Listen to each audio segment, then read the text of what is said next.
Hello students good evening to all पिलामाने मैं तुमकर फिजिक्स एजुकेटर सुमेंग शुक्ल शर्मा आपन स्वागत करुचे मोर ओडिशार number one study channel Sai study classes.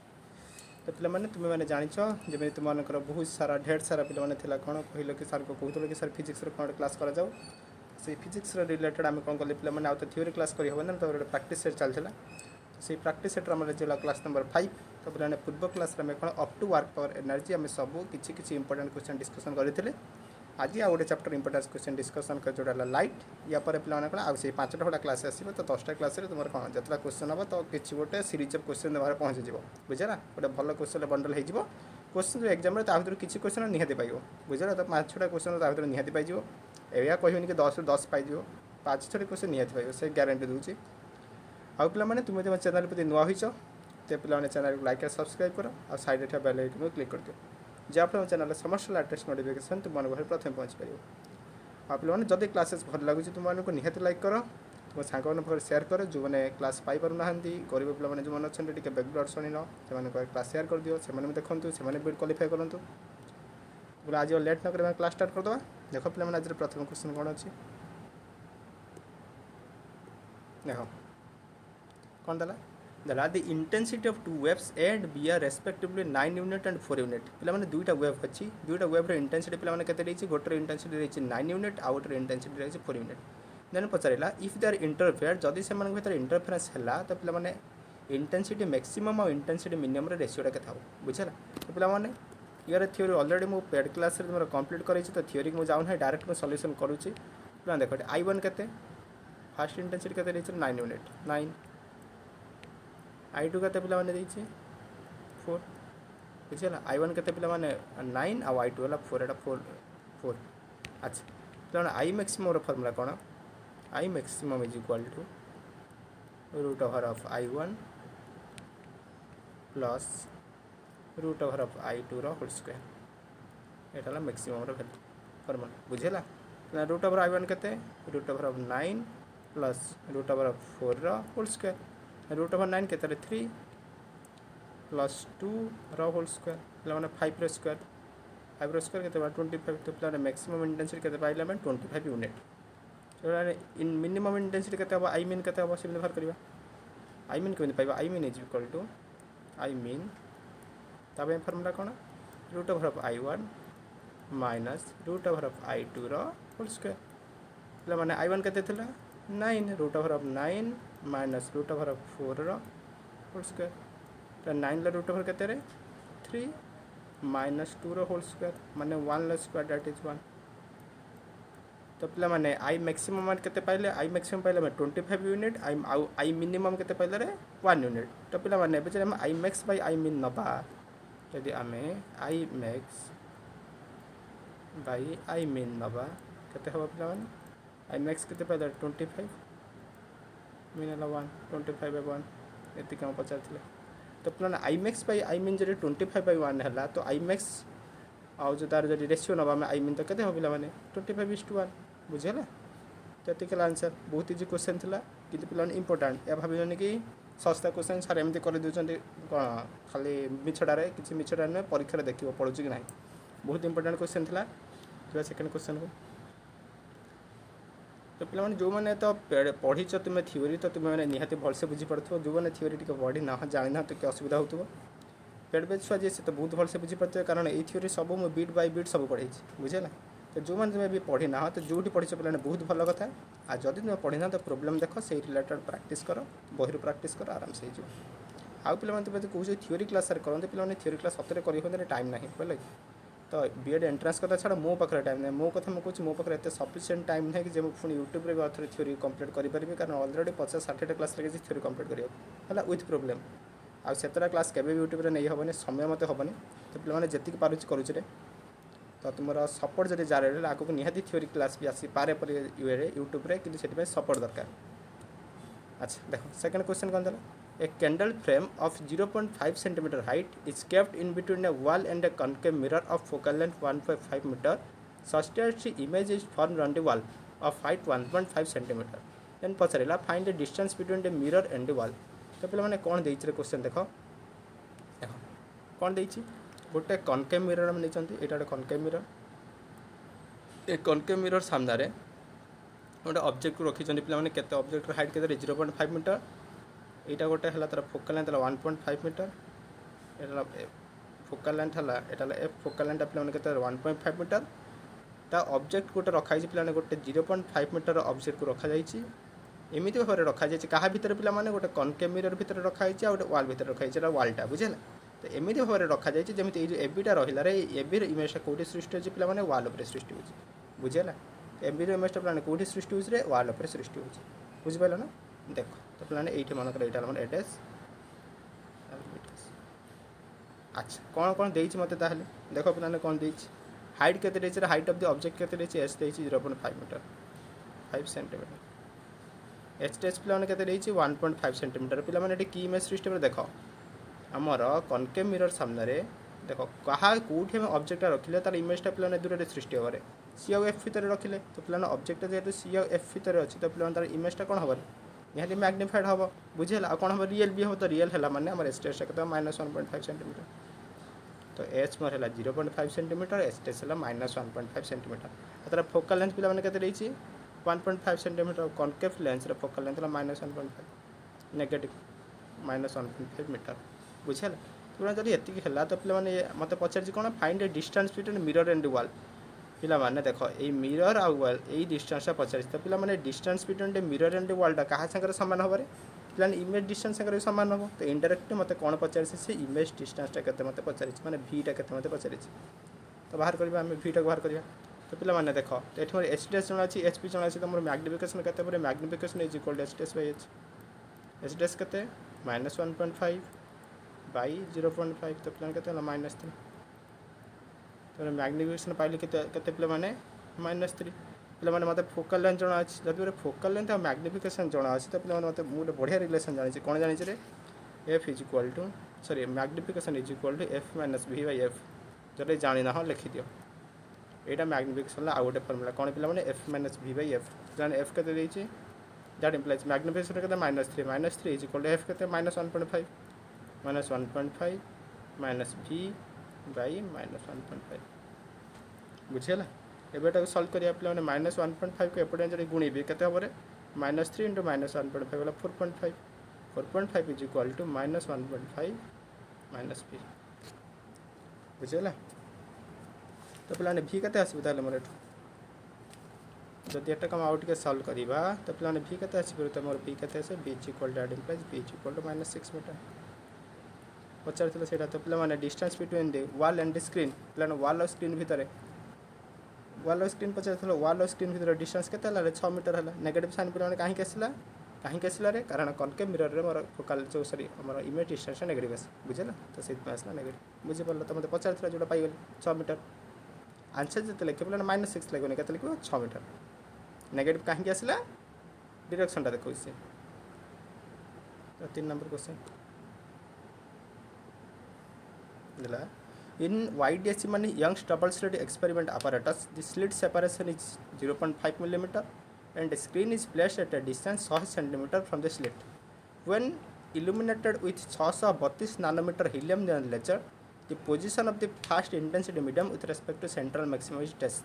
तो पे कौन देछि गोटे YDSC एक्सपेरिमेंटर स्लिट सेपरेशन देछि हमको 0.5 सेंटीमीटर पे स्लिट सेपरेशन माने स्मॉल डी केते देछि रे यार पे थ्योरी जे न बुझीपर ये प्रोब्लेम जे न बुझी टे असुविधा हम जे बुझी से जापर तो पे स्लिट सेपरेशन के 0.5 mm आउ कौन देछि स्क्रीन इटा ताथरे केटे डिस्टेंस रे अछि रे तो हाँ एबे टिके कन्वर्ट करिया तो पे जो 0.5 mm रहिला तो 0.5 mm को तुम जदि पे मीटर को कन्वर्ट कर तो मीटर को कन्वर्ट कर पे केते हम रे इज इक्वल टू 0.5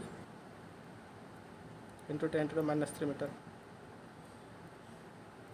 अच्छा आउ कौन देखिए distance between screen and slit माने कैपिटल डी के 100 सेंटीमीटर मीटर को कन्वर्ट करिए 100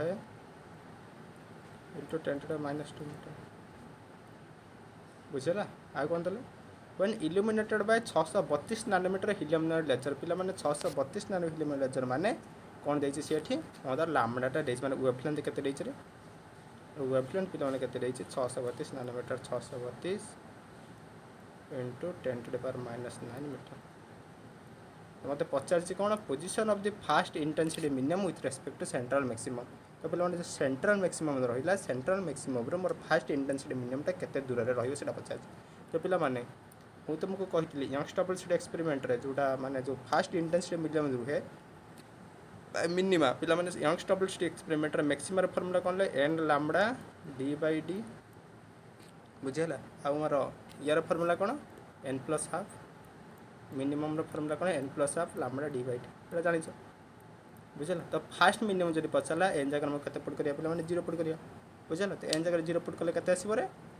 हाफ तो हाफ लैम्बडा दी आसो। तो पे से लिखा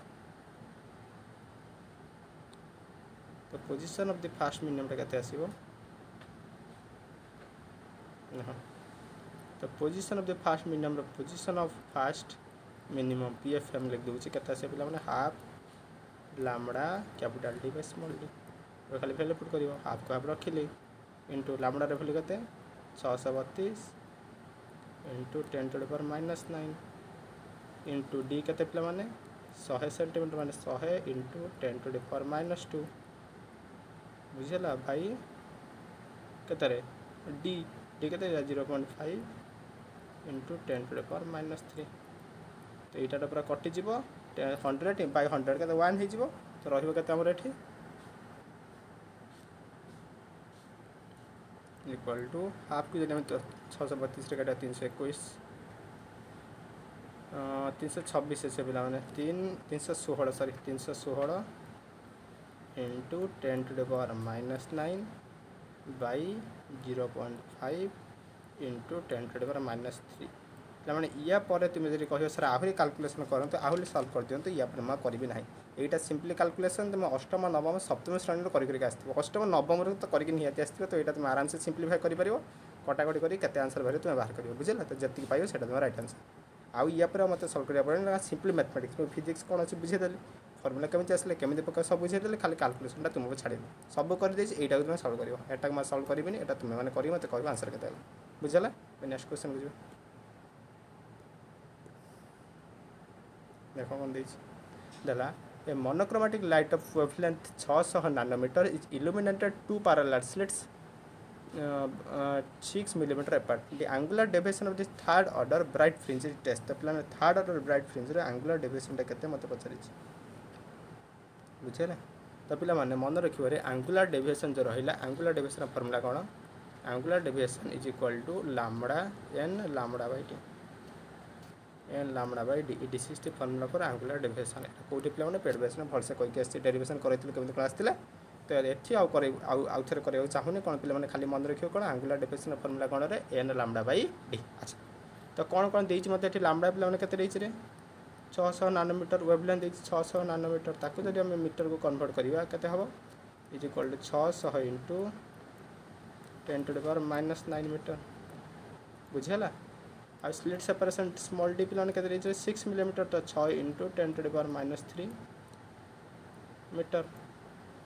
तो पचार कौन angular deviation of the third order bright fringe तो थर्ड ऑर्डर ब्राइट फ्रिंज रहा तार एंगुलर डेविएशन के पचार तो पे तो third order angular deviation formula कौन कहली एन लैम्बडा बाई डी तो जब थर्ड ऑर्डर ब्राइट फ्रिंज पचारा तो एन जगह पुट कर 3 तो 3 लैम्बडा बाई डी बुझेगा। तो पे खाली वैल्यू पुट कर 3 को 3 रहा इंटू लैम्बडा के 600 into 10 to the power -9 by small D के 6 इंटू 10 टू द पावर -3 बुझेगा। तो यहाँ को जब सल्व करवा तो पे के आंसर आसो आंसर आसो is equal to 3 into 10 to the power -4 बुझेगा 3 इंटू 10 टू द -4 तो मत जो पचार तो ये थर्ड ऑर्डर ब्राइट फ्रिंज रहा तार एंगुलर डेविएशन के आसो 3 इंटू 10 टू द -4 आसो बुझिपार बहुत इजी क्वेश्चन थे। देखो नेक्स्ट क्वेश्चन हो जाए सेम टाइप क्वेश्चन गोटे अच्छे देखो कौन देखिए in AIDSC the wavelength of 546 nanometre D is equal to 0.10 nanometer and the distance between the slit and screen is 20 centimeter and the separation between the fifth maximum and 7th minimum तो fifth maximum और 7th minimum भितर separation के पचार तो पे कौन कौन देखे देख लैम्बडा कौन देखे 546 नैनोमीटर एक जब मीटर को कन्वर्ट करा हम पे 546 इंटू 10⁻⁹ मीटर बुझीगला। आ स्मॉल टी के पे मैंने 0.10 नानोमीटर माने 0.10 इंटू 10⁻⁹ मीटर। आ distance between screen slit and screen small T capital T के 20 सेंटीमीटर 20 इंटू 10⁻⁻² मीटर बुझीगला। तेज पचार the separation between fifth maximum और सेवेंथ मिनिमम फिफ्थ मैक्सिमम और सेवेंथ मिनिमम भितर सेपरेशन पचार तो पे मैंने फिफ्थ मैक्सिमम केते पाइबे तो position of the fifth maximum पे मैंने फॉर्मूला कौन 5 lambda by D 5 lambda capital D by small D put करे सब 5 इंटू लैम्बडा केते 546 इंटू 10⁻⁹ इंटू कैपिटल डी केते 20 इंटू 10⁻⁻² बाय डी डी केते 0.10 इंटू 10⁻⁹ बुझीगला। तो सब भैल्यू पुट कर एबे को जब सॉल्व करवा देखिए केतोटे भैल्यू आसो तो बोले एबेटा सॉल्व न कर गोटे काम कर एबे यार भैल्यू पुट कर खाली ये रखिद खाली था तापर आम फेड ऑन करवा से पुट कर एकाथर ठीक हम तो पे मैंने कौन देखिले तो फिफ्थ मैक्सिमम जो तार भैल्यू ये आसला से भाया पोजीशन ऑफ सेवेंथ मिनिमम के आसो पे मैंने 7 plus half lambda D by D बुझेगा 7 plus half lambda D by D n plus half lambda D by D कहती अच्छा एटा जो सॉल्व करेगा तो 15/2 lambda D by D 15/2 lambda D by D तो मैंने पचार कौन सेपरेशन के तो फिफ्थ मैक्सिमम और सेवेंथ मिनिमम भितर सेपरेशन के तो फिफ्थ मैक्सिमम और सेवेंथ मिनिमम सेपरेशन के आस पे मैंने 5 lambda D by D minus 15/2 lambda D by small D केते कॉमन जो दुटा भितर देख पे मैंने तो 5 minus 15/2 lambda D by D तो 5 माइनस 15/2 के मैंने -5/2 -5/2 इंटू लैम्बडा के ये पुट कर 546 इंटू 10⁻⁹ इंटू कैपिटल डी के कैपिटल डी है 20 into 10⁻⁻² by capital small D के 0.10 इंटू 10⁻⁹ बुझेगा एटा कटा गोटे कटिज देन कौन एटा सल्व गोटे कटाकटी कर कौन सल्व सल्व करके देखिए आंसर के यहाँ सल्व कले पाई आंसर पे एटा कहना सल्व करने तो कैसे हम -1/2 into 546 into 20 into 10⁻⁻² by 0.10 Etah solve कर आंसर जी बाहर से तुम आंसर एटा पे सल्व कर किसी ना कारण सब करदे खाली मैथमेटिकल कैलकुलेशन तो मैथमेटिकल कैलकुलेशन तुम आराम से करें बुझेगा कारण बीडी एंट्रेंस आसली मैंने यहाँ तुम निहत जाना थो करदे पार तो यहाँ तुम मार्क रहा तुम्हें कर नेक्स्ट क्वेश्चन में जाऊँ देख ए क्वेश्चन कौन अच्छे देला a ball is dropped from a height of 20 meter above the surface of water in a lake तो पे कौन है वाटर सरफेस गोटे लेक वाटर अच्छी से वाटर सरफेस 20 मीटर ऊपर गोटे बॉल को थ्रो कर तौक पकाऊँ अच्छा the refractive index of water is 4/3 से वाटर रिफ्रैक्टिव इंडेक्स देला 4/3 देला a fish inside the lake in the line of the fall of ball is looking at the ball पे से जो पानी भीतर गोटे माछ अच्छी से माछ कौन कर जो डायरेक्शन जो दिगरे बॉलटा पड़ू से दिगरे सी अच्छी देखुची कौन बॉलटा पे मैंने ताको देखा कौन बॉलटा आमको 12.8 मीटर जो हाइट्रु तल खसुची बुझेगा ताको देखा कौन एक्चुअली से खसुची के हाइट्रु पे 20 मीटर हाइट्रु कि माछ को देखा से खसुची के हाइट्रु 12.8 मीटर हाइट्रु बुझेगा तो पचारा then the speed of the ball तो जो तो माछर जो देखिए स्पीड ऑफ द बॉल तो से पचारि देखिए मन कर पे यहाँ लेक ऑफ वाटर ये पानीटा अच्छी यहाँ पानी सरफेस ये सरफेस ऑफ पानी ये गोटे मछटे अच्छी मछटा है ये मछटा अच्छी ये कौन देखुचे बॉलटा ये मोर खसुची बॉलटा मोर ये खसुची बुझीगला एक्चुअल पे मैंने के मनकर एक्चुअल डिस्टेंस है एक्स सॉरी एक्चुअल से पे के एक्स हाइट्रु खसुची बुझेगा कि माछ को कौन देखा जो माछटा अच्छी पे कौन देखा सी आउट आउट हाइट्रु खसुची के मन एक्सट्रा साइज मन यू खसुला देखा एक्चुअल से यू खसुची माछ को देखा कौन से यू खसुची बुझेगा एक्चुअल बॉलटा पे कौटू खसुची यू माछ देखुची ना से यू खसुची माने माने ता अनुसार तार पोजिशन के एक्सट्रा माने कौन मन कर यहीटा जो रहा मनकर ओ ए ओटा है original position of the ball गोटे माछ देखुची कौन आमको एक्चुअली सी खसुची 20 मीटर दूर कि माछ ताको देखुची सेतिक ए तो सरफेस ऊपर सेतिक दूर अछि बुझिला। अच्छा अपन जदि एटा हला तो एटा कोन कह जारे एटा कह जा रियल हाइट बा रियल डेप्थ माने तार एक्चुअल डिस्टेंस सरफेस वाटर से जते उच्चरे रहिला सेटा कह रियल डेप्थ आ माछ माने पानी भितर जिनसटा जो हाइट रे देखुची सेटा कह अपरेंट डेप्थ बुझिला। एटा रियल डेप्थ बा अपरेंट डेप्थ रियल हाइट बा अपरेंट हाइट हाइट कहबा एटा रियल हाइट अपरेंट हाइट बुझिला। तो से रियल हाइट और अपरेंट हाइट भितर रिलेशन अछि कोन से रिलेशन ता x by x dash is equal to mu of rarer medium by mu of denser medium बुझिला। एटा हलो ना कत रिलेशन एटा हला रियल डेप्थ अपरेंट डेप्थ रो क्वेश्चन एटा ताको रिलेशन पिला माने देखो रेयर मीडियम के एयर रो खोसु एयर पई से 1 तो मु कोन लिखि परिबी तो x by x dash is equal to 1 by mu एति लिखि परिबी बुझिला। एटा आउट के हम सिंपलीफाई करिया सॉरी एटा कोन लिखि परिबा तो x dash by x is equal to mu बुझिला। तो एटा कोन लिखि परिबा रे x dash is equal to mu into x जदि डिफरेंशिएट करदा बोथ साइड रे कथा बोला ना dx dash by dt is equal to mu into dx by dt बुझिला। dx by dt is equal to mu into dx by dt तो पिला माने देखरे मते पचारची कोन एइटा पचारची माछडा केते स्पीड रे देखुची एइटा मते पचारची dx by dt टा तो पिला माने dx by dt कथा हबरे dx dash by dt is equal to mu रो वैल्यू कते देची 4/3 इनटू एटा ला v एक्चुअली पिला माने से केते स्पीड रो आसी जतले गोटे पार्टिकल वर्टिकली गोटे डायरेक्शन रे थ्रो करंती माने h हाइट जता पकांती सेते सेही क्षेत्र रे जतले हम h हाइट रो पिला त पकांती तो सेही क्षेत्र रे तर कोन हुए रे हम तो सेही क्षेत्र में पिला माने तर वेलोसिटी रो फार्मूला कोन रे 2gh केते हो पिला माने 2gh हम जानि छथि प्रोजेक्ट ला पढिथिले तो पिला एटा केते हबरे 4/3 into root over of 2 into 20 into h टा केते पिला h टा केते रे h टा हमर हला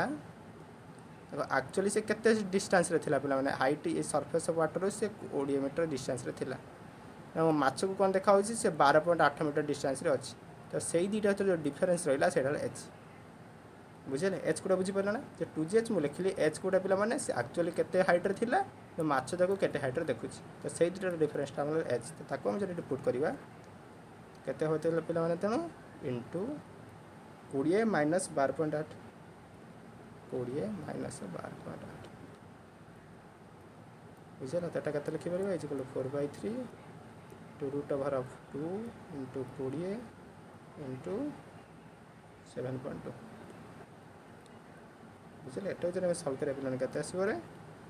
तो देखो मैं सॉल्व करिया को जिबा मोर आंसर केते आसीबो इज इक्वल टू 4/3 एटा जने हम सॉल्व करे केते हो पिला माने 144 रो रूट ओवर केते हो 4/3 इनटू 144 रो 12 12 काट देने 312 ले 16 तो पिला माने माछडा केते स्पीड रे केते माछ को देखाउथो बॉलटा ताड़ को केते स्पीड रे आसुची 16 मीटर पर सेकंड स्पीड रे आसुची एक्चुअली सेकंड केते स्पीड रे आस्तुवा ए 100 यार रूट ओवरटा माने 12 मीटर पर सेकंड स्पीड रे आस्तुवा माछ को केते स्पीड रे देखाबो से ताटा अधिक स्पीड रे देखाबो केते स्पीड रे 16 मीटर पर सेकंड आसबो देखाबो बुझिला। एटा हला रियल डेप्थ और अपरेंट डेप्थ कांसेप्ट एटा पिला माने मु तो पेरबे छाड़ देथिले फुल छाड़ देथिले एटी बुझि केमति कोन हला आ थरे मु गोटे एक्स्ट्रा क्लास नै बुझे देबे देखो तापर question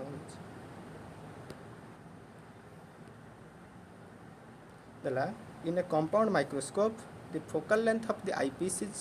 5 cm and magnification is 30 अच्छा if the final image is produced at 25 cm then the magnification produced by the objective is कते बराने कोन देइ छ हमर देखरे कोन देइ छ हमको तो पिला माने गोटे कंपाउंड माइक्रोस्कोप रो मैग्निफिकेशन कते देइ छ रे मैग्निफिकेशन देइ छ मोर 30 बुझला। आ कोन देइ छ तर eyepiece of the focal length F of E focal length eyepiece केते देइ छ पिला ने 5 cm देइ छ एजरे 5 cm बुझला। आ फाइनल इमेज हमर केते दूरता रे पिला ने सृष्टि होछ रे 25 cm रे तो 25 के पिला ने 25 cm कोन जे डिस्टेंस ऑफ डिस्टेंस फिजियन बुझला माने डी थारा हमर सृष्टि होछ बुझला। तो डी टा कोन डिस्टेंस जो हेटा हम जो पढैथिले पेड बैच रे पढै छी सेट में जानि पड़थो तो पिला माने जदी एति के हला मते पचारछि कोन फोकस जो मैग्निफिकेशन दे ऑब्जेक्टिव केते पचार एम नॉट केते पचारछि तो पिला माने मु तुम गोटे पाठ कहिथिले कोन कहिथिले मैग्निफिकेशन ऑफ जो कंपाउंड माइक्रोस्कोप रहइला से दीटा लेंस को ने गठे थाय गोटे कजा आईपीस आ गोटे कजा ऑब्जेक्टिव बुझला। तो से जो कंपाउंड माइक्रोस्कोप मैग्निफिकेशन पिला कहा से समान हुए आईपीस रो मैग्निफिकेशन इनटू ऑब्जेक्टिव रो मैग्निफिकेशन बुझला। तो पिला माने तो एम कम केते लिखि परिबा आईपीस रो मैग्निफिकेशन केते पिला माने IPS magnification formula 1 + t / f 1 + t / f F E into am not 50 am not रहा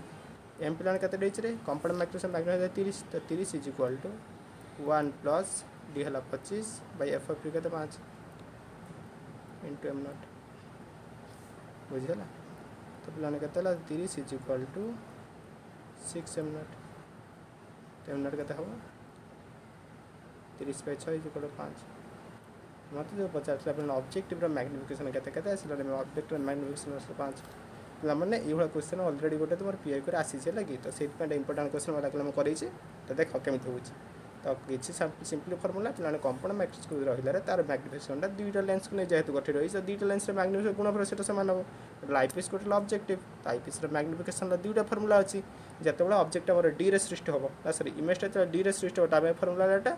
आ जो इनफिनिट रे सृष्टि हो फर्मुला अलग बुझेगा तो सहीटा पकड़ बाहर कर आराम से किसी ना आगू जा कौन देखते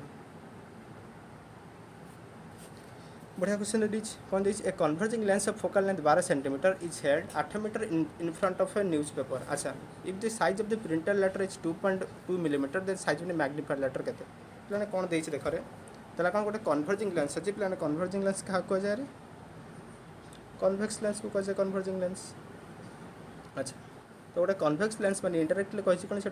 गोटे कन्वेक्स लेंस देछि से कन्वेक्स लेंस रो फोकल लेंथ हमर 12 सेंटीमीटर आ कोन देछि रे ताकर गोटे ऑब्जेक्ट को रखा है केते सेंटीमीटर 8 सेंटीमीटर डिस्टेंस रे गोटे ऑब्जेक्ट में रखि जान बुझला कोड रखा है 8 सेंटीमीटर डिस्टेंस रे गोटे ऑब्जेक्ट को रखा जाइछि। अच्छा कौन पिला माने केते डिस्टेंस तार 8 सेंटीमीटर डिस्टेंस आगर हम गोटे ऑब्जेक्ट को रखि जानती तो से जो लेटर अगर हाइट जो 2 मिलीमीटर है तो जो मैग्निफाइड इमेज जो सृष्टि हम तार हाइट रखते हैं पचार तो कौन कौन देखे लेख कौन देसी पिला माने कन्वर्ज गोटे कन्वर्जिंग लेंस फोकल लेंथ पिलाने के 12 सेंटीमीटर पिला यार फोकल लेंथ कौन घर नेगेटिव हुए ना सरी पॉजिटिव केते पिला 12 सेंटीमीटर लिखले 12 सेंटीमीटर 12 सेंटीमीटर। अच्छा तो अगर ऑब्जेक्ट में केते डिस्टेंस रखी यू के 8 सेंटीमीटर पॉजिटिव ने नेगेटिव बाम पार्श्व लोक तो माइनस हम -8 सेंटीमीटर बुझेगा। अच्छा तो यदि प्लान एति है तो पिला फर्मुला को जान 1/v - 1/u is equal to 1/f बुझेगा। तो प्लान एटा चले सॉल्व करे 1/v केते हो रे is equal to 1/f plus 1/u एक मिनट तो 1/f पिला माने केते 1/12 - 1/8 केते होटा पिला माने लेकिन मैं सॉल्व करिया हो -1/24 तो -1/24 तो प्लान 1/v रो जदी वैल्यू जदी मोर 1 -1/24 चला तो v केते हो रे इज इक्वल टू -24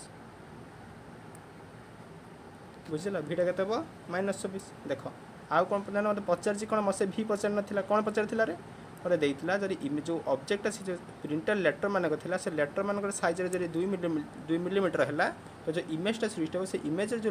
जो लेटर गुड़ा देखा तार हाइट केते पचार थिला बुझला माने कौन हमको देइछि से प्लान एच केते देइछि रे 2 मिलीमीटर एच टेस्टा केते पचार प्लान केमिति पाइबाटा केमिति पाइबा पिला माने आम जानि magnification is equal to H dash by H तो यही फर्मुला गोटा पाइबा तो फिर जब मैग्निफिकेशन भैल्यू मत जना पड़गला तो मुझे एच डैश भैल्यू पाई पारि। अच्छा केमी मैग्निफिकेशन पाइबी पे मैंने लेंस पे मैग्निफिकेशन आउ गोटे फर्मुला कौन जान रे v M is equal to v by U v के पाइल -26 भाई यू पे मैंने के पाइल यू पे मैंने के पाइल -8 बुझेगा। तो जब काट के 3 तो मैग्निफिकेशन भैल्यू पाइल 3 एवं पुट कर दियो जदि तो पे मैंने किंतु एम के H dash by H that implies 3 is equal to H dash by H तो पे एच डैश के 3h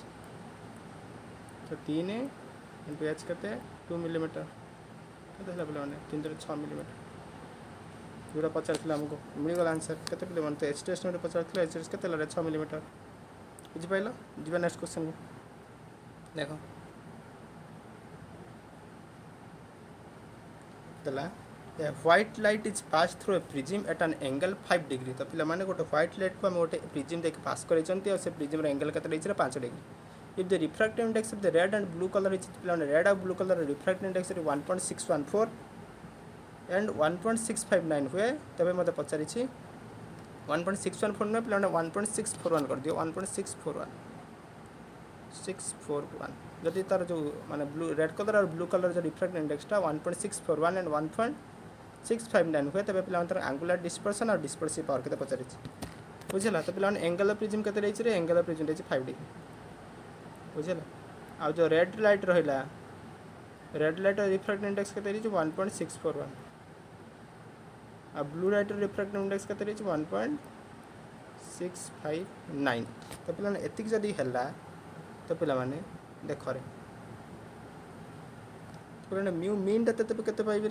तो mean refract index mu M के हो पे mu R plus mu B by 2 mu R के 1.641 प्लस म्यू बी के 1.659 bye 2 एटा जो हमें सॉल्व करवा तो पे केते पाइबे एटा को हम एटा को 1.65 तो मीन पाई गले पे केते रे 1.65 बुझिला तो मत पचारथिला कोन से एंगुलर डिस्पर्सन के पचार तो पे एंगुलर डिस्पर्सन रो फार्मूला कोन रे angular dispersion theta is equal to mu R minus mu B into A बुझला दुईटा रे देथिबो केमिति एंगुलर डिस्पर्सन पे जो दुईटा रे देथिबो सेमानकर रिफ्रैक्ट इंडेक्स अंतरफल इंटू एंगल ऑफ प्रिज्म पढ़े मोटा पेड बेच रे ऑलरेडी थ्योरी कंप्लीट करछि तो डायरेक्ट फार्मूला को पके म्यू आर केते मोर देछि एठी sorry mu R mu B नुहे जोड़ा बड़ थी पे बड़टा सानाटा को फेड़ एठी म्यू बीटा अधिक था म्यू आर सान था तो म्यू बी म्यू आर फेड़ जब म्यू आर बड़ जाता तो हेटर फेटर किसी असुविधा ना तो फेड़ के 1.659 माइनस 1.641 इंटू ए के 5 बुझे तो जो आम सल्व करें के 0.90 सॉरी 0.090 आथ लिख दूसरी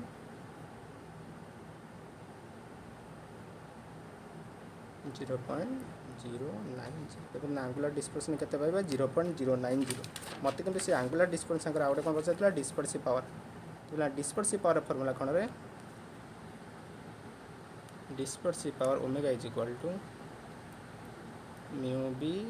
minus mu R by mu M पे म्यू बी म्यू आर ये बाहर करके आसिली ऑलरेडी जानी म्यू एम भी ऑलरेडी जानी ऊपर बाहर करके आसी तार रेशियो नहीं रेशियो नहीं कौन पाइज पे डिस्पर्सिव पावर भी पाइज जोड़ा पचार मैंने डिस्पर्सिव पावर फर्मूला कौन dispersive power is equal to mu B minus mu R by mu M नुहे म्यू एम माइनस 1 तो पे म्यू बी के पाइल 1.659 माइनस म्यू आर के 1.641 डिवाइडेड बाय म्यू आमर जो म्यू मीन टा के 1.65 माइनस 1 तो यहीटा को सॉल्व करवा सॉल्व कले आमर केते आसी जे पिला ओमेगा रे वैल्यूटा आसी ओमेगा कोन डिस्पर्सिव पावर तो ये मते पछरे थिला तो एंगुलर डिस्पर्सन केमि बाहर करले mu B minus mu R into A आ ओमेगा केमि पाइबा mu B minus mu R by mu M minus 1 तो यही फॉर्मूला पकेदला हम डिस्पर्सिव पावर मिल जिवो तो जो दुटा हमको पछरे थिल तो दुटा में एक पाइबला आराम से किछ असुविधा नहीं जो नेक्स्ट क्वेश्चन देखो कौन देला a ray of light incident on an at an angle 50 degree is refracted through the prism in minimum deviation condition पिला माने कौन देला रे गोटे प्रिज्म अछि ए प्रिज्म रे गोटे सरफेस रे लाइट पड़ला रिफ्रैक्ट से इमर्जेंट ही पड़ेला को कंडीशन ले पिला माने मिनिमम डेविएशन कंडीशन ले तबे पचरेला जदि एंगल ऑफ प्रिज्म 60 डिग्री हुए तबे जो प्रिज्म रहला या रिफ्रैक्टिव इंडेक्स केते पचरिछ बुझियला कौन पचार मते रिफ्रैक्टिव इंडेक्स केते पचारिछ त रिफ्रैक्टिव इंडेक्स रा फार्मूला कोन जानि रे mu is equal to sin a plus delta m by 2 by sin a by 2 बुझियला तो पिला माने कोन a रो वैल्यू केते रहिछ रे एंगल ऑफ प्रिज्म केते रहिछ एठी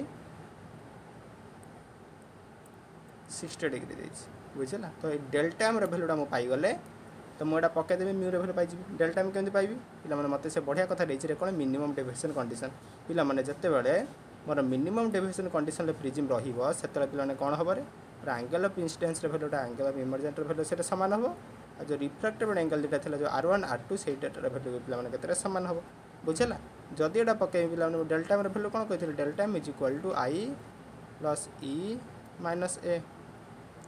तो जदि i e संगे समान होला तो कोन लिखि परबी 2i माइनस a केते हला पिला माने i देछि 50 डिग्री तो 2 * 50 माइनस a केते 60 तो भाले केते 40 तो डेल्टा m रो वैल्यू पिला माने केते पाइले जो डेविएशन एंगल रहला डेल्टा m रहला तार वैल्यू केते पाइले रे 40 जदि ये पाइल पुट कर दियो खाली न्यू के sine A plus delta M by 2 by sine A by 2 बुझे देख रे पुट कर भैल्यू तो साइन ए केते ए प्लस केते रही रे angle of prism 60 plus delta में केते 40 by 2 by sine A by 2 sine A केते रही पिला माने 60 डिग्री रे 60 बाई 2 देखते हवाटा बोले साइन 50 बाई साइन 30 साइन 50 और साइन 30 तुम्हारे रेशियो नब के 1.5 बुझेगा आंसर के 1.5 तो यहाँ था पे आज क्लास ये क्वेश्चन थे तो जदि ये क्वेश्चन निहाती भल लगे पे क्लास को निहाती लाइक कर चैनल को सब्सक्राइब कर देखा नेक्स्ट क्लास जय बाला।